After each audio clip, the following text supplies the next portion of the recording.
Next, line up the GPU's bracket with the holes on the case that used to hold in those slot covers, and use the screws you either removed previously or retrieved from your accessories bundle to secure it into place. A coarse-threaded 632 screw is usually the right one for the job here if you're not too sure, but some cases are a little bit different.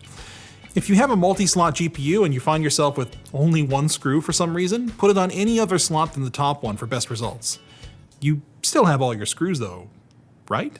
By the way, this is the GPU section, but what you just did should work with any PCI Express expansion card. Unlike most cards, some big GPUs might sag a bit even after you've secured them into place, and some cards even come with adjustable anti-sag brackets or spacers that you can sit on the bottom of your chassis. This isn't strictly necessary, but it just keeps everything looking nice and reduces the risk that something will break if you move your PC.